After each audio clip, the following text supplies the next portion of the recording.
যে ভাত বসেছি, ভাত হচ্ছে, আর কালকে আমরা মাছ এনেছিল কেটেছি, ওটা রান্না করবো। উনুন ধরাতে হয় না, ধরে দেয়, আমাদের শেয়ার করবো যে উনুন ধরে দেয়। আজকে যে ধরালাম কেরাসিন তেল দিয়ে ঢেলে কোনো রকম, এখন এই যে ধরবো কতক্ষণ বাদ।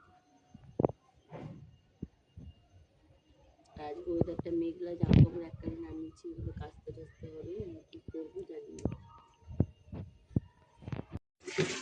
এখন এই যে এতগুলো নামিয়েছি, এগুলো সব কাচবো, এখন কেটে ছাদে দিয়ে মেলবো, আর এই যে বাসন কুসনগুলো মাজবো, মেজে দিয়ে তারপরে রান্নাটা হলো, উনুনে রান্না করে এসে এখন এই যে গরম মেঘের জলে বালতিগুলো ধরে নিচ্ছি, আর রান্না করার মশলাগুলো ধুয়ে নিচ্ছি, ধুয়ে নিয়ে তারপরে কাজু বাজিগুলো খুব করতে হবে, বিছনা তারপরে এগুলো খুব কাটতে হবে। ওদের একটা হচ্ছে সংসার মেয়েরা দেখতে পারে না, ওই জন্য সব পরিষ্কার করতে হবে বলে খাটনিতে বেশি করে আমার।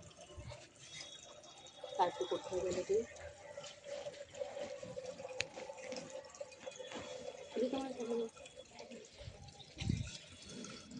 এখন সব ভিজাবো, ভিজিয়ে তারপরে কাচবো।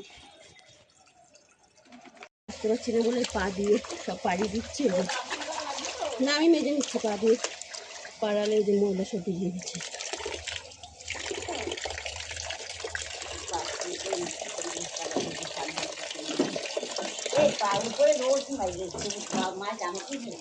কোথায়